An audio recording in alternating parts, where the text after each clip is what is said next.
Welcome back everyone to another StarWars Unlimited deck build, where today I am bringing you a Gar Saxon deck. And wow, this deck can make some seriously strong units out of nowhere, and your opponent just doesn't know what to do. And if they defeat it, okay, here's another severely strong unit.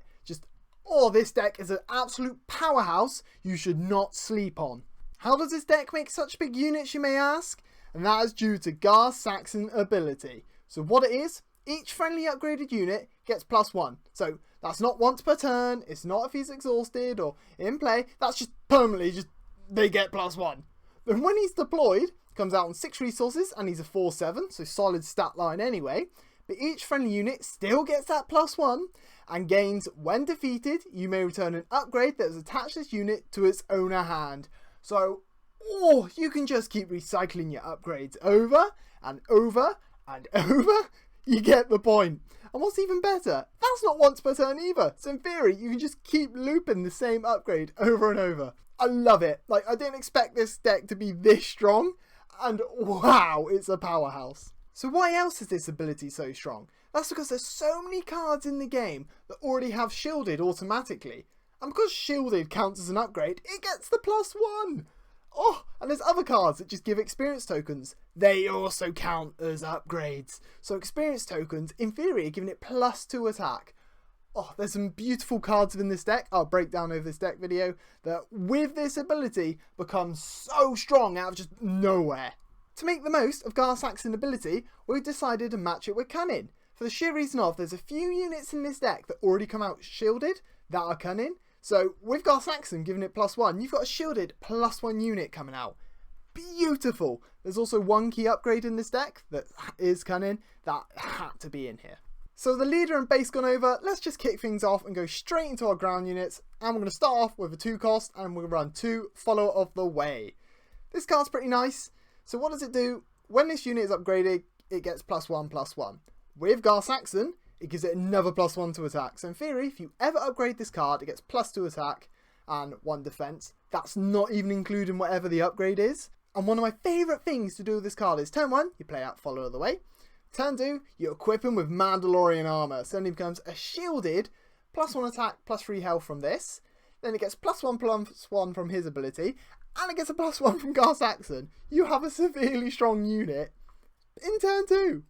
So you might be thinking, why are you only running 2 if it's so good? And yes, this card can be really strong, and with the right upgrades in the right turn, it can become a seriously strong card your opponent has to deal with. But this deck tries to use cards that come out of abilities that just allow it to get an upgrade straight away. So because you have to play an upgrade onto this to make the most of it, it's just that 1 turn slow. But don't get me wrong, it can be very strong and it can be very nice to play. But for me, we run 2. Okay, moving on to our next ground unit, it's another 2 costs. We run 3 Pike Sentinels. So within this deck, I know I just said we like to play cards with abilities that give it an upgrade straight away. But we also like our Sentinels to try and slow the opposition down. It's quite a nice turn 1 play, 2/3 Sentinel. But the reason this card is so good within this deck is because we like to run some Sentinels to try and slow the opposition up a little bit. And if he survives, you can end up equipping him with something like Electro Staff, giving him +2 attack, +2 health. But in theory, it's +3 attack, because Gar Saxon as well. Love it. And moving on to our final 2 cost ground unit, and probably our best turn 1 play, that is Crafty Smuggler, run 3 of them, 2 cost. This is one of the cards I was on about. You play it out, it gets shielded. So, because it's shielded, that counts as an upgrade, meaning it gets +1 from Gar Saxon. So you will end up with a 3/2 shielded unit going into your turn 2. That is just so good to have, because you can either just attack into base for 3 damage, which can add up, they leave it, or you can just hit into a unit and survive. I love it. Turn 1, it makes your opposition think, because I found more often than not my opponent ended up hitting into this just so I lost the shield and the attack boost. Because if they don't, it's such an issue for them. And you might be thinking, if it's only 3 attack, my opponent might leave that. Yeah, they might. And that's why we decided to run our Sentinels, so they have to force into our upgraded units. Maybe they run a Saboteur, they play it out turn 2, and you think, that's going to go past my Sentinel. No mind, my Crafty Smuggler, 3 attack, just defeat it and not be defeated itself because it's got shielded. It's just, this deck looks out for one another, and I really, really, really like it. That's our 2 cost units done. Let's just jump into the 3 cost. I'm going to start things off with To the Clients. Put it in here now. If I had 3 of these, I'd 100% run 3. So what is it? So 2/5 comes out shielded, so because of Gar, makes it a 3/5, which is solid stat lines for a turn 2 card. Action, choose a unit. For this phase, it gains Bounty. Heal 5 damage from the base. Like, that is beautiful. Not going to lie, I don't use it that often. However, if you've got a solid board of Sentinels up and you just go the client and keep activating him, you could just keep healing your base and healing it again, and your opponent just can't outdamage it, which is beautiful. However, like I said, if you've got 3, run 3. Because we haven't got 3, we run 2 of our next card, which is Wilderness Fighter. You want to run 2 of them? I'd run 1 if I had another client. What does this card do? It's a 2/4 with shielded, so you know what that means. Gets boosted up by Gar, becomes a 3/4 turn 2. Like, you're starting to realise how Gar just boosts these units to absurd damage. So yeah, Wilderness Fighter, solid option. It's not the best card, but I have got a soft spot for it and it looks really cool. But still, a 3/4 shielded turn 2 is nothing to turn your nose up at. That's our 3 cost units done. We're going to move on to our 4 cost, and we're going to start things off with 1 Nema Outpost Constables. This is only in here because we haven't got another one of our next cards, but it is a Sentinel, so you know what that means. You can play it out and give it Electro Staff, meaning it goes up to a 4/8, then give it the Gar Saxon boost, a 5/8 Sentinel.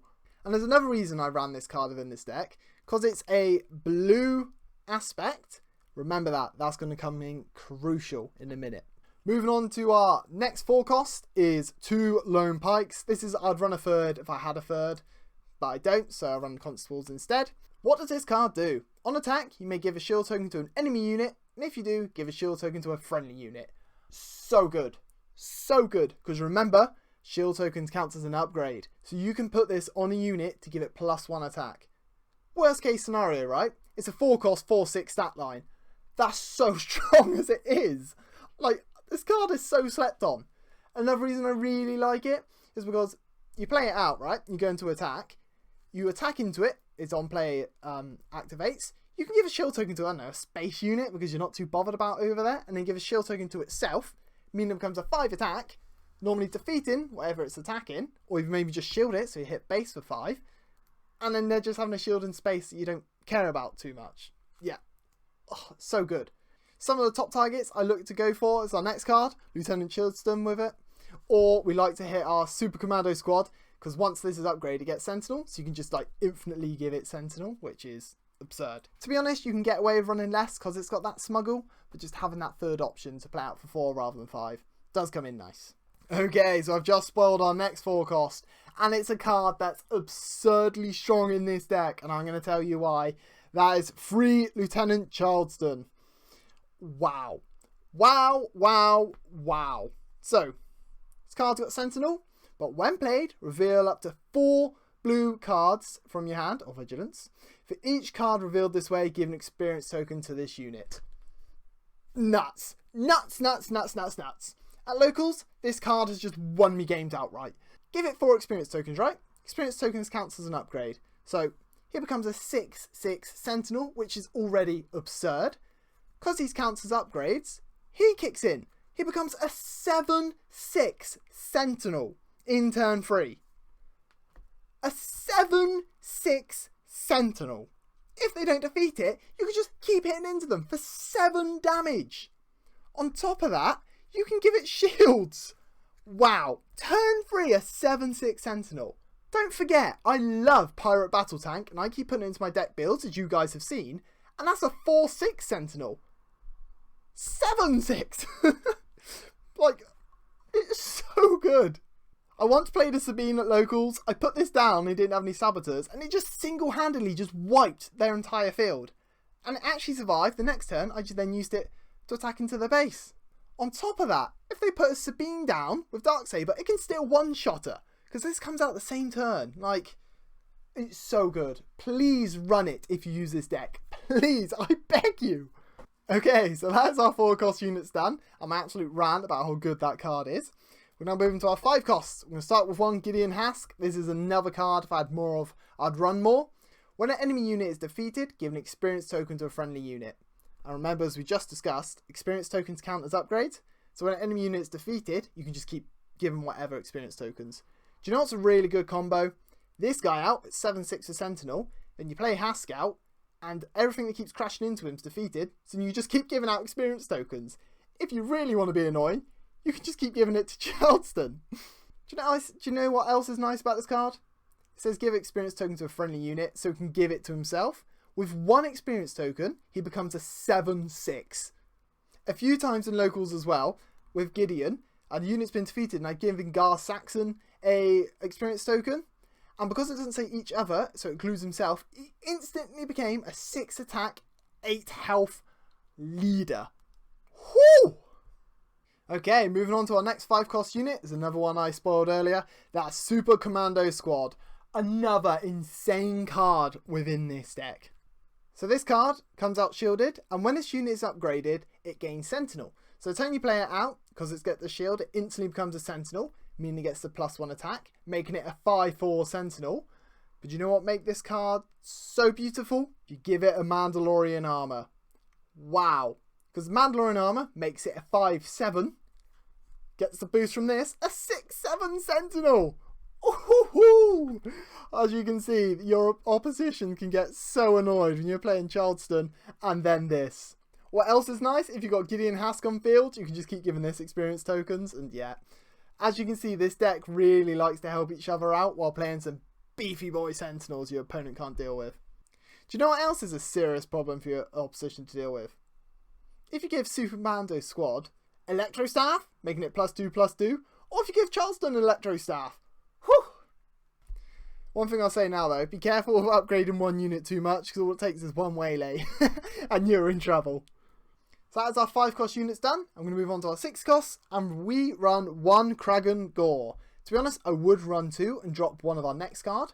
What does this card do? When an enemy unit attacks your base, give a shield token to a friendly unit in the same arena as the attacker.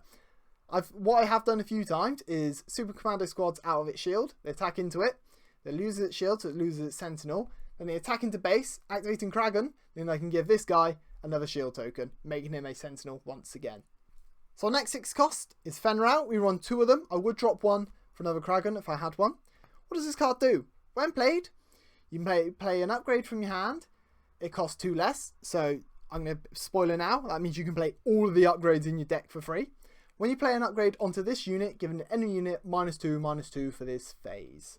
That -2/-2 is crazy, by the way, because it doesn't actually damage it, so you can do that to Lurkentide Phantoms, just defeating them. Or maybe you play it out on your 6 resource turn, and you need your Super Commando for another upgrade. So you can activate this guy's ability, giving Super Commando an upgrade for free, making it a Sentinel again for the space.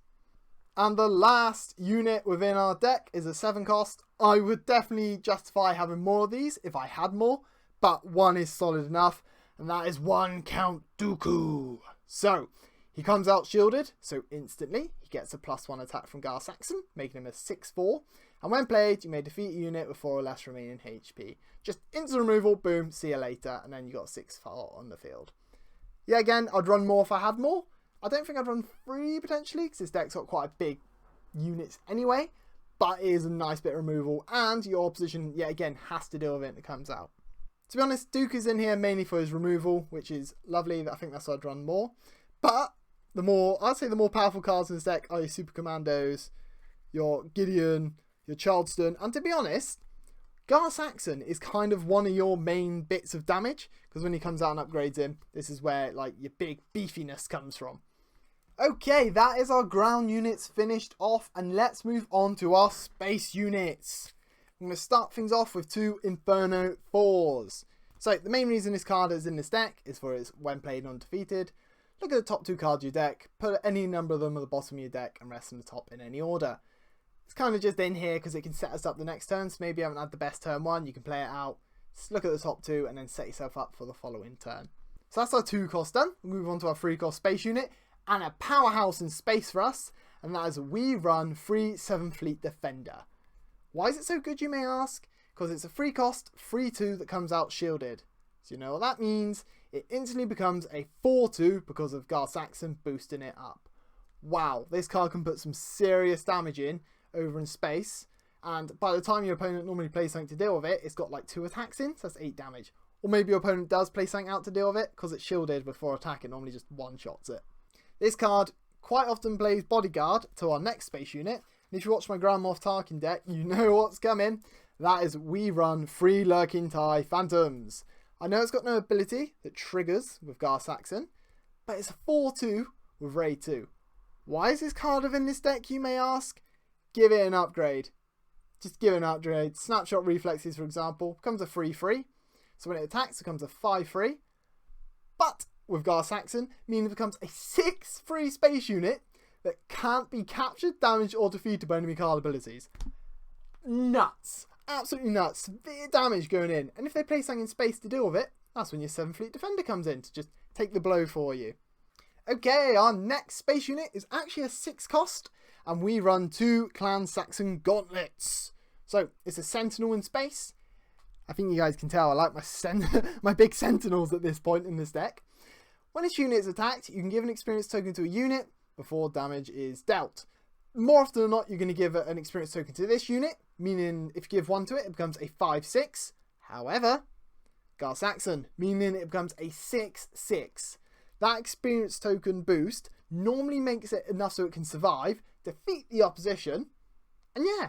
Or maybe they play something out you know you're going to lose to. So because of that, you can just give an experience token elsewhere, and this can just take the hit for you.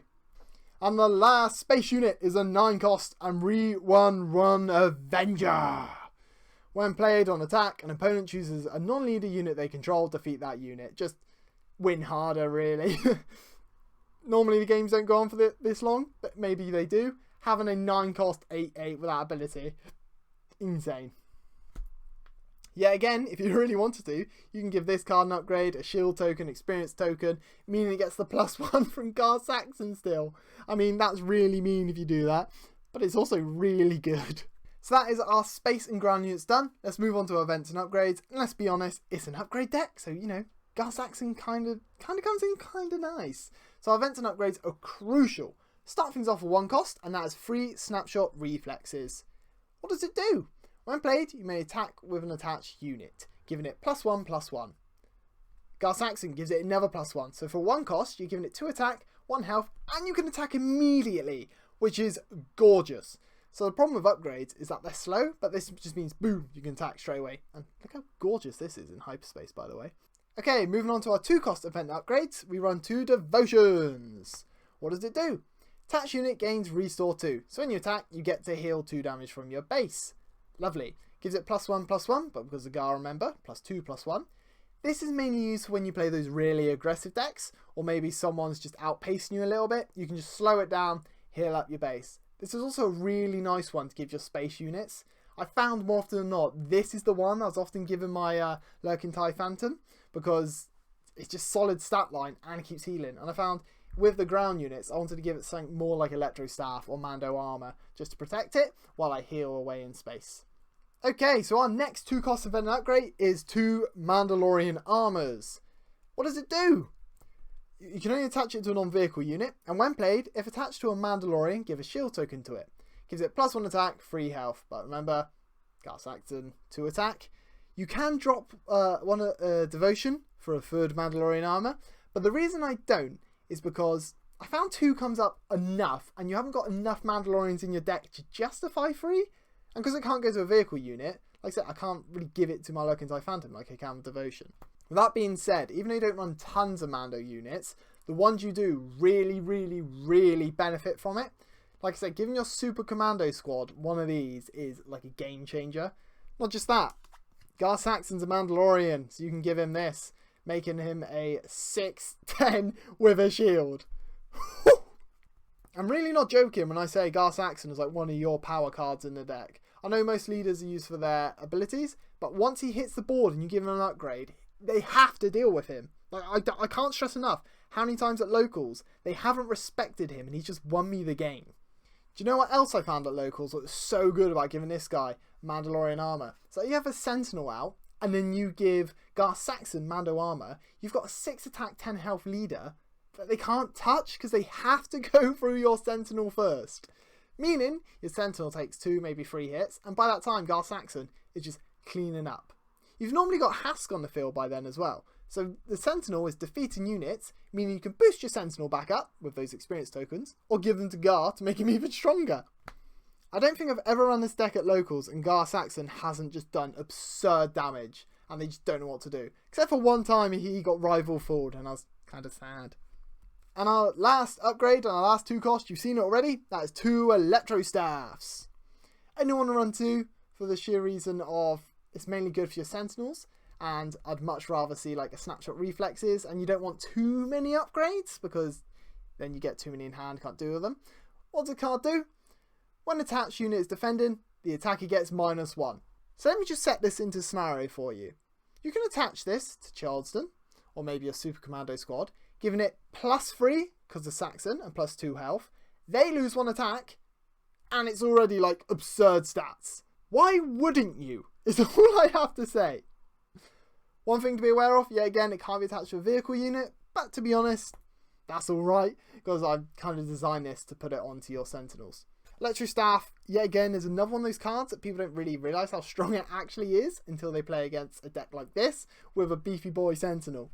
We're now going to move on to our free cost events and upgrades. We'll start things off with 2 Power of the Dark Side. What does this card do? An opponent chooses a unit they control, defeat that unit. This is another card where I never really truly appreciated it until I used it more. More often than not, because you've got strong units on the field, you can use your unit to basically defeat whatever you want, meaning they do have 1 left, and then you can just go Power of the Dark Side, see you later. If you time Power of the Dark Side well, oh, it's just so frustrating to play against. Then move on to our 4 costs. We run 1 Takedown, defeat a unit 5 less remaining HP, kind of like Power of the Dark Side, but you get to pick. And then our last but not least, our 6 costs, 1 Rivals Fall. Just being able to defeat anything you pick is lovely. We don't run too many because it's quite a costly one, to be honest. But to be honest, out of the removal, you can kind of pick whatever you want. You can Fell the Dragon, Vanquish, whatever. I just found Power of the Dark Side for me has been the best one in this deck. And to be honest, Rivals Fall comes up more than Takedown for me. But chop and change whatever you want for any sort of removal. So yeah, again, before we jump into the side deck, feel free to run whatever you want in there. I'm still experimenting and trying to understand the side deck more. But this is the version I've built of it to either give things more upgrades, like boosting with Gar Saxon, or just more removal, basically. So this side deck isn't finished. Please just use whatever you want. It's just what I've gone for. That being said, let's start things off with 2 Cargo Juggernauts. So, why is this in here? First of all, it's shielded, so it comes out at 5/6, and when played, if you control another blue unit, he'll 4 damage from your base. That card's mainly in here for when you play those decks that really want to damage you as fast as possible and they're really strong. You just can't deal with it. Just having that extra bit of healing, it comes in clutch. We then run 1 Confiscate. You guys know by now how much I love this card. I've got it in here just because I want some form of upgrade removal because it's rare, but when you come against the Frozen Carbonite, it's such a pain to just have a 1 Confiscate to get rid of it. It's lovely. We then run 2 Moment of Peace. What's it do? Give a shield token to a unit. Just give it out to anything you want. I'm not too sure on this card. Sometimes I love it. Sometimes I like it's such a waste. Okay, our next one is a 2 cost and a card I really, really like. It's our Asteroid Sanctuary. The reason it's in the side deck and only get 2 off because what it does, exhaust enemy unit, give a shield token to a friendly unit that costs 3 or less. Nice tempo. Just if you're playing like these really aggressive low cost decks, this is huge and a must. But most of the time, because you've got quite a lot of high cost units, it doesn't come into play too much. Okay, so the rest of the side deck, I'm going to tell you now, is more forms of removal. Feel free to chop and change to whatever you want, really. I've gone for 1 Takedown. So as you know, it's in the main deck, just so I have that another form to have it there if I want it. And then we end it with 2 Vanquishes. So defeat a non-leader unit. Please, like I said before, use whatever you want. This is personal preference when it comes to removal, really. Okay, so that's the side deck and main deck done. Final thoughts on the deck? This deck is a lot more powerful than I thought it would be. And if your opponent doesn't like disturb it, slow it down, or maybe waylay it, it can win so fast with very powerful units. What's it like in the matchups? Aggression, it can actually do really, really well. If you can get a Sentinel out, give it the right upgrade, that 1 Sentinel can just stall your opponent for so long until you can get your Gar Saxon or Commando squads out. You've also got quite a few Sentinels, which of course you guys know they don't like. Against the medium and control decks, it can struggle, because obviously Waylay is a massive counter for this deck. Waylaying your upgraded unit back to hand hurts so much. What else hurts? Rival's Fall is painful. Like I said before, I've upgraded my Gar Saxon really strongly. I've just gone Rival Fall, defeat it. Hurts. Against mid-range decks, I found I was actually beating the mid-range decks more often than not. I just had to really think about it and be very methodical with what I was doing. Like I said though, Waylay is, oh, you just want to cry when they waylay your boosted unit back to hand. But if they don't do that, happy days, you're going to beat them. So yeah, this deck is a lot of fun. I really, really like it. I know I say this often, but I like this deck a lot more than I thought. And I'm actually going to a tournament soon. And I'm thinking of either building a variation of this or trying out the Wookiees just for fun. Let me know in the comments what you think about this deck, any changes you would make. Make sure to let me know in the comments any other decks you'd like me to build. Thank you for watching, and hopefully I shall see you in the next one.